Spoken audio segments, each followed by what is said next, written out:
sequência em mais este estudo do Apocalipse, vamos nos aprofundar um pouco mais nesta palavra que é tão maravilhosa aos nossos olhos e ao nosso conhecimento espiritual. Iremos ver ainda a grande dificuldade de pregar o Evangelho naqueles dias de tribulação. Iremos acompanhar o trabalho incansável dos seres angelicais ao serviço do Rei. Portanto, faça proveito de mais esse capítulo maravilhoso, que o Senhor Jesus esteja em nossos corações. Leitura oficial, Apocalipse 14, verso 1, 14, verso 6, 14, verso 14. E olhei, e eis que estava o Cordeiro sobre o monte Sião, e com ele 144.000, que em sua testa tinha escrito o nome dele, e do nome do Pai, do seu Pai. E ouvi uma voz do céu com voz de muitas águas, e como voz de um grande trovão, e uma voz de arpista que tocava com a sua harpa. E vi outro anjo voar pelo meio do céu, o Evangelho eterno para proclamar aos que habitam sobre a terra, e a toda nação, tribo e língua e povo, dizendo com grande voz: temei a Deus e dai glória, porque vinda é a hora do seu juízo. E adorai aquele que fez o céu, e a terra e o mar, e as fontes das águas. E olhei, e eis uma nuvem branca, e assentado sobre a nuvem, um semelhante ao filho do homem, que tinha sobre a cabeça uma coroa de ouro, e na mão uma foice aguda. Essa parte aqui, a gente vai estar aprendendo um pouco mais, porque cada revelação que João deu, eu já falei, ele é tudo sobre tipos e figuras, né? E representando um acontecimento sobre a face da terra. Então, nesta lição, será mais um aprendizado para a nossa vida espiritual. O tópico 1 diz assim: o Cordeiro e seus remidos. No capítulo 14, verso 1, que lemos, se inicia descrevendo uma visão em que aparece 144.000 crentes prominentes, o qual aparece no céu ao lado do Cordeiro. Logicamente, eles são representantes mais consagrados e fiéis do povo de Deus e de todos os tempos em que, como méritos, gozam da graça, uma posição especial no céu. Os 144.000 que aparecem no contexto da lição, não quer dizer que esse número é restrito a esse total de salvos. Muito pelo contrário, qualquer pessoa que se converter e obedecer à santa palavra e permanecer firme até o fim, poderá passar a pertencer a esse grupo de salvos, e isto mediante a fé de cada um, e o amor e dedicação na obra de Deus. Veja o versículo 4 que diz assim: esses são os que não se contaminam, que não estão contaminados com mulheres, porque são virgens. Esses são os que seguem o Cordeiro para onde quer que vai. Esses são os que dentre os homens foram comprados como primícias para Deus e para o Cordeiro. Essa expressão tem muito sentido espiritual. Observe que os 144.000 permanecem puros, recusando-se a se conformar com o sistema mundial ímpio. Eles estão moralmente separados do mundo, da igreja apostata da época. Agora, o conceito de separação espiritual do mal é exatamente fundamental para o relacionamento entre Deus e o seu povo. Segundo a Bíblia, a separação abrange duas dimensões, que seria uma negativa e a outra positiva, o que as classificam assim.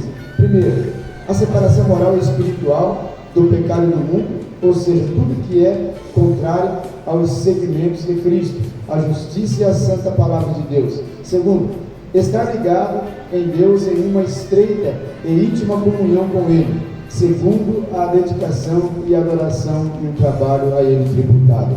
Então, essa representação fala que são pessoas que não se contaminaram com mulheres e que são virgens. Isso representa a santidade da igreja, representa a pureza da igreja, as pessoas que não se contaminaram com as coisas do mundo fora, que se manteram na sua integridade, na sua fidelidade na sua postura, com o seu caráter íntegro e uma fé inabalável. Então, a essas pessoas são de dado direito, representa então a saúde espiritual das pessoas. Tem gente que falou, mas são 144 mil e os outros, né?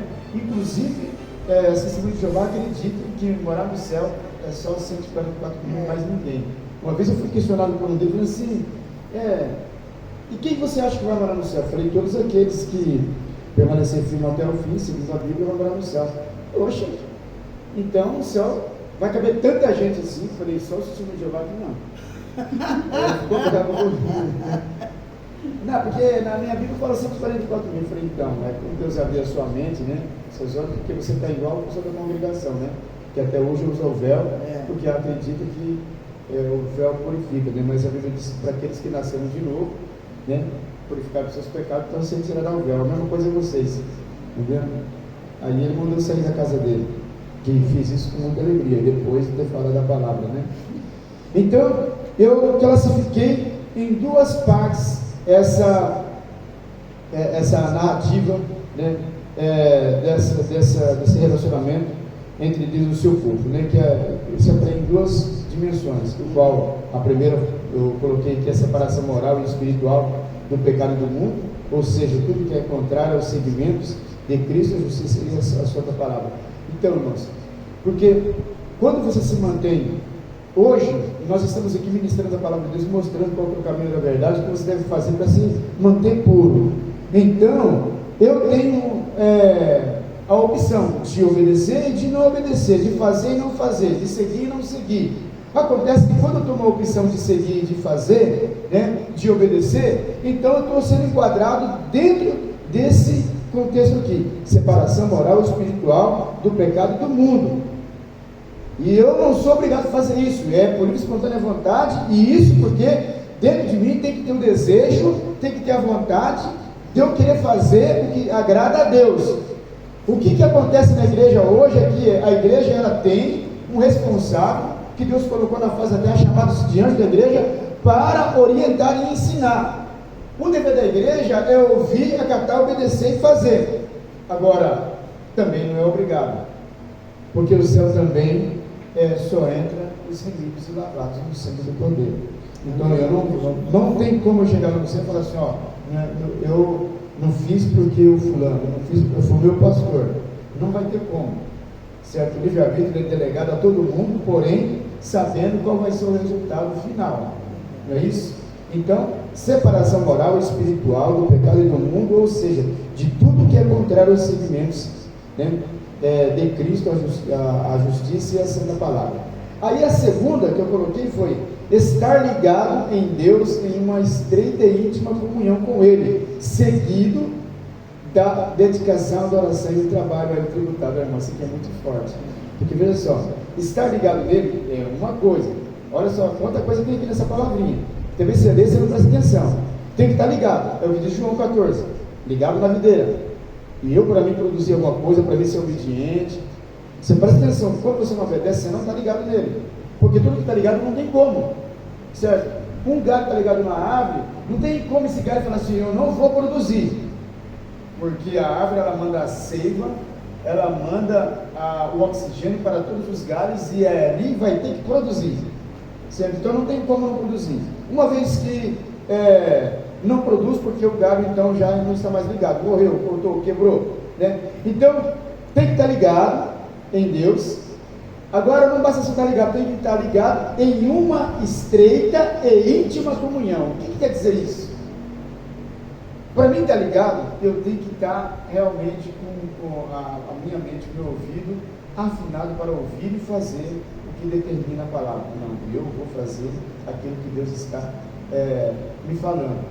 Como que Deus fala? Usando os anjos que Ele colocou na igreja.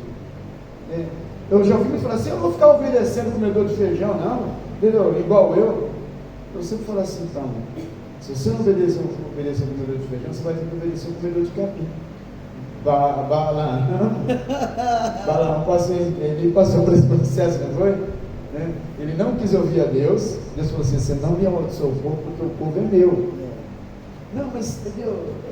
tem dinheiro na parada. Eu conjecturando, tem dinheiro na parada aí, entendeu? Se o senhor dá um jeitinho, só de amaldiçoar, essa maldiçãozinha.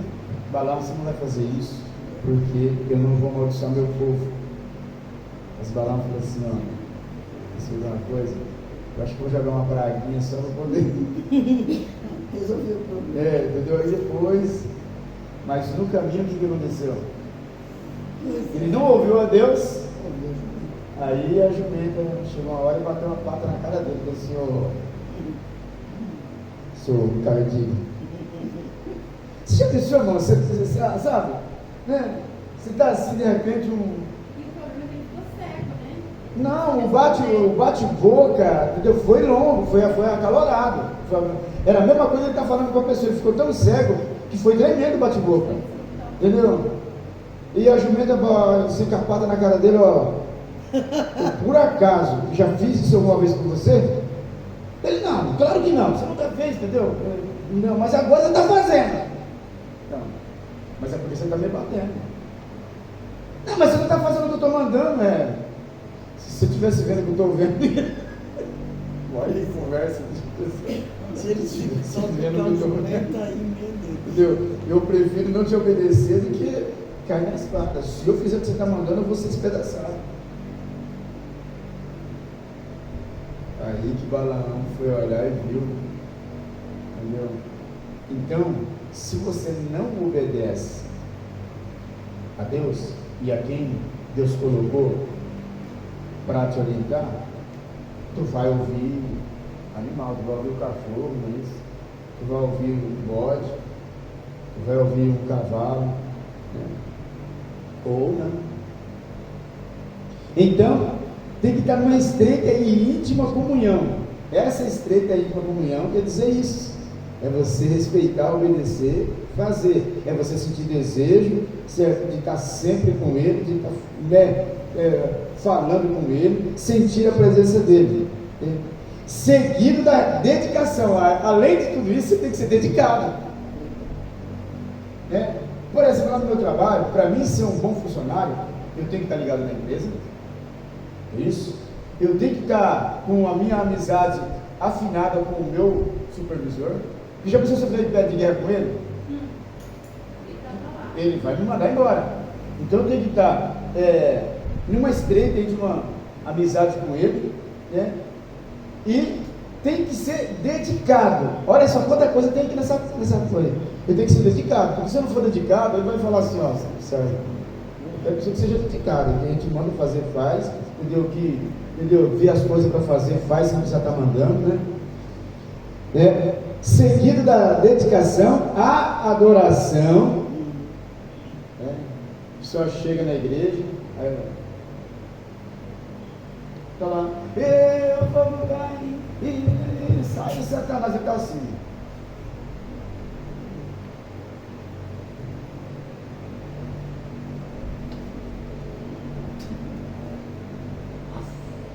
Esse culto não termina.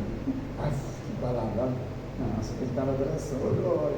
O irmão está lá cantando desafinado. É isso aí. Glória a Deus. Aleluia. Entendeu? Adoração. Você tem que ser adorador. Viu aquele do Nando Azevedo, né? Do verdadeiro adorador? Eu não vou me importar. Gente. Adorador por Então, verdadeiro adorador. E o trabalho? Aí é que está. Né? Dedicação e o trabalho ainda tributário. Aí eu vou pegar o seu registro de ponto para ver os seus dias de trabalho. Aí vai observar lá que você tem mais atestado do que. Você vai dizer, ó, a justificativa é você não se enquadra ao nosso quadro de funcionário. Assim, mas é duro você pegar ali uma cartinha, poxa vida. Tem um camarada que entrou esses dias lá na Mocha do Fábio, no primeiro dia que ele entrou, bom dia, e aí, beleza? Seu Diego, todo mundo? Não. Irmão, passou uns 10 dias, ele passava para a gente assim, bom dia? Não, bom dia não. Antes de acabar os 3 meses de experiência, dê uma cartinha para ele. O Hospital Casa de Saúde agradece o seu esforço, mas infelizmente você não se enquadrou ao nosso quadro de funcionário. Você tem que ser, entendeu? Então o trabalho é muito importante, né?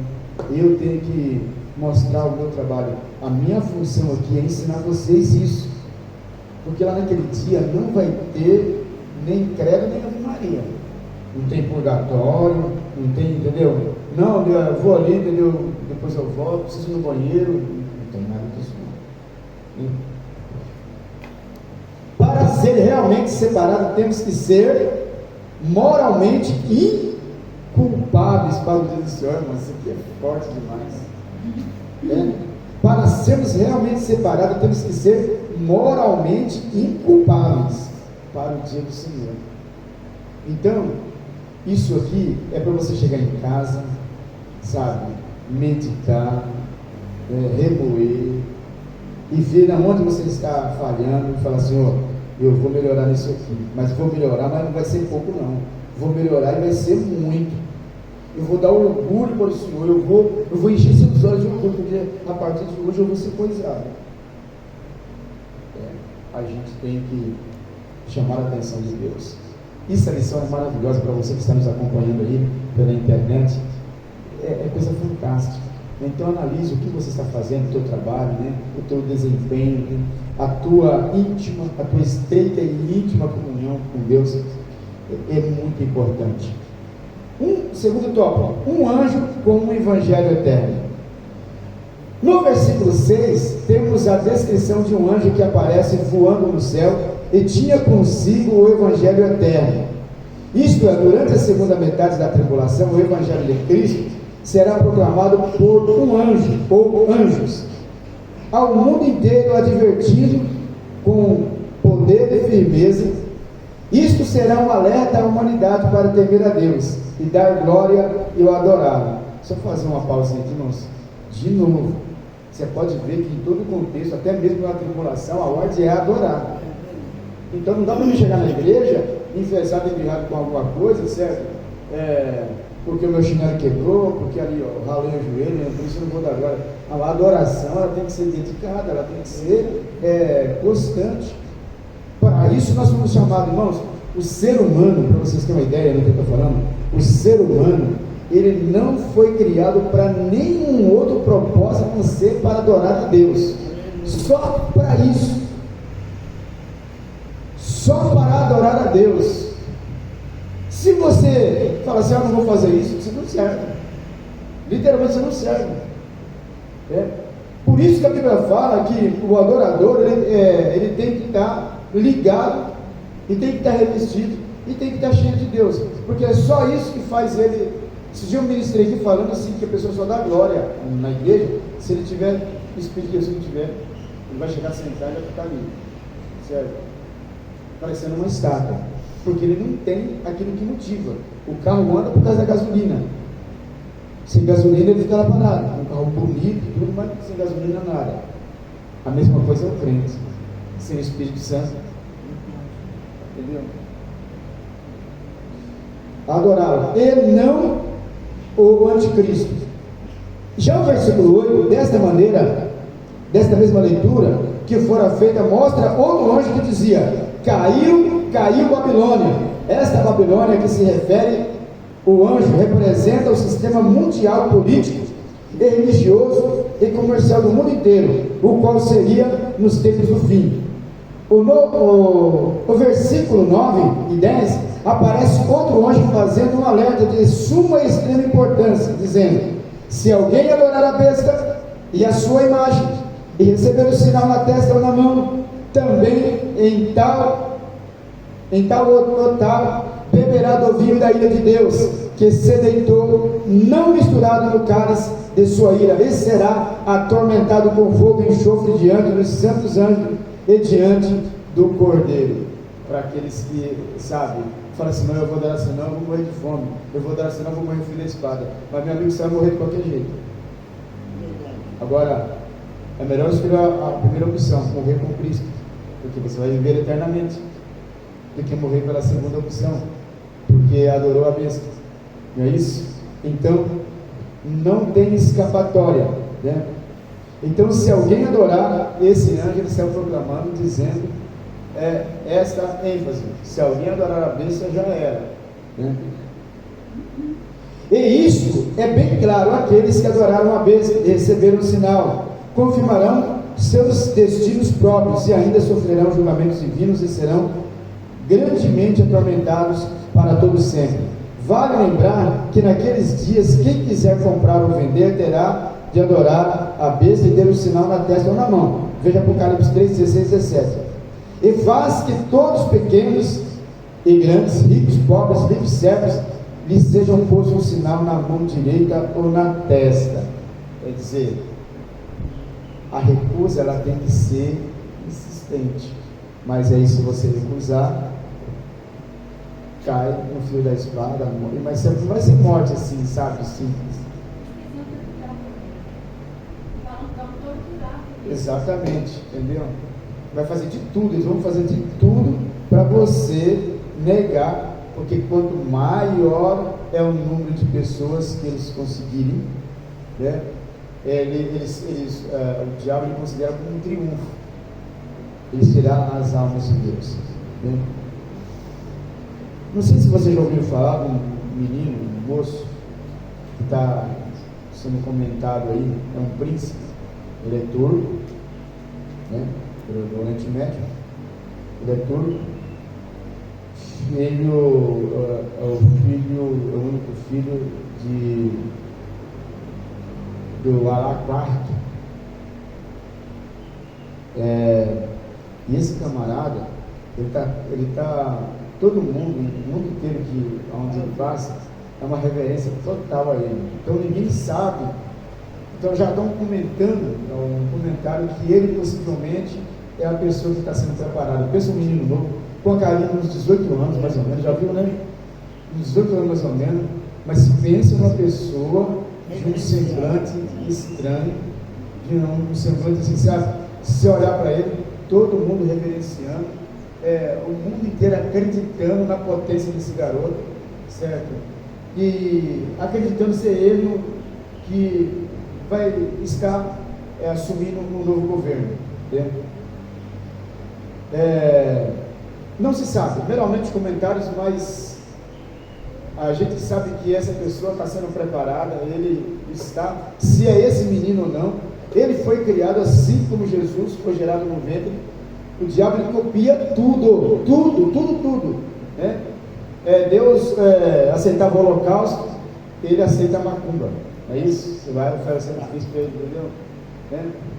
E Deus enviou o seu filho, então ele está enviando o anticristo. É um camarada, nascido de mulher, certo? Mas, logicamente, entendeu? Então esse camarada, procura na internet, eu esqueci o nome do abençoado, um nome estranho, certo? E se você ver os vídeos, onde ele passa, todas as autoridades, uma reverência total a esse garoto, certo? E estão falando que ele está sendo preparado para assumir a potência mundial. Então, precisa ter cuidado para não estar adorando a pessoa errada, não é isso? E em vez de adorar a Deus. Vamos lá, continuando.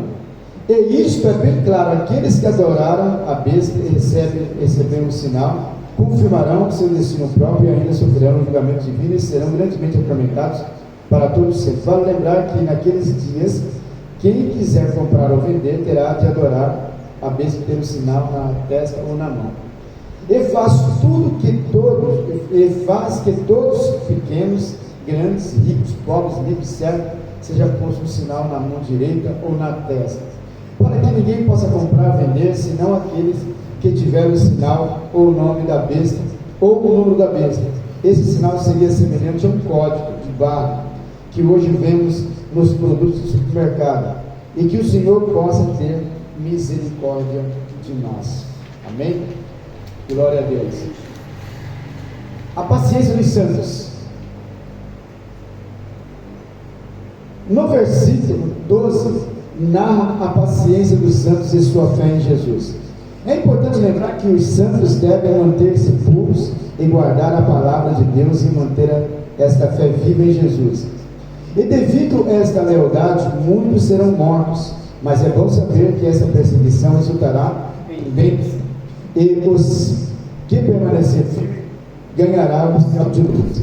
Enquanto os adoradores da besta serão atormentados terrivelmente, o seu tormento não terá fim. Lembrando-nos que esses adoradores, eles não vão pensar duas vezes em assinar ainda.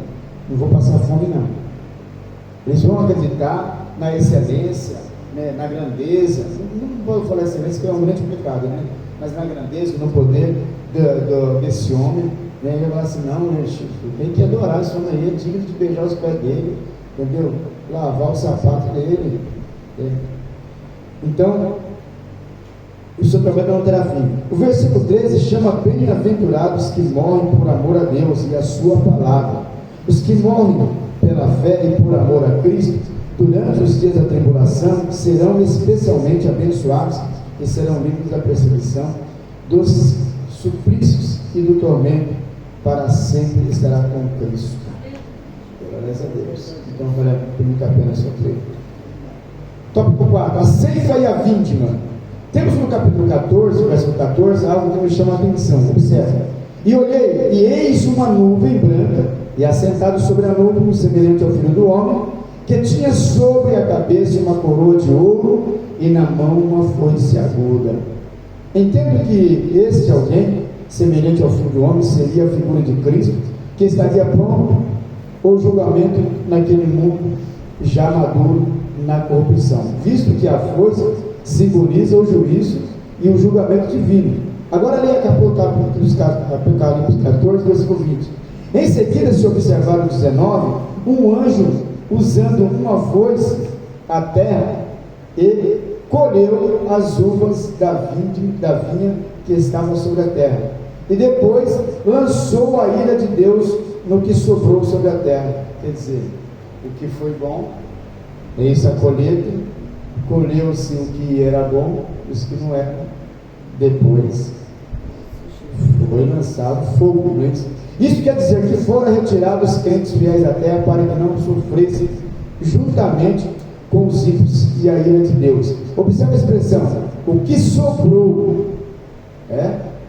Esta sobra seria os que não fizeram caso da palavra de Deus, nem tiveram amor ao Senhor Jesus Cristo, por isso veio o juízo de Deus sobre eles. Nos tempos passados, as uvas que eram colhidas se colocavam numa gamela e era pisado com os pés para que pudesse extrair o vinho, ou seja, o suco de uva. Agora, no Antigo Testamento, pisar as uvas é um símbolo de execução da ira de Deus sobre a terra. Observe Isaías 63:13. Eu sozinho pisei no lagar, e dos povos ninguém se achava comigo. E eu pisei na minha ira, e os esmaguei no meu furor, e seu sangue salpicou nas minhas vestes, e manchei toda a minha vestidura. Isso aqui é forte, meu Deus. Agora, na ocasião da volta do Senhor Jesus, que acontecerá depois da tribulação, os infernos serão julgados juntos ao vale de Josafá. O que nós estamos falando esses dias? O vale de Josafá fica onde? Ali onde está acontecendo a guerra, na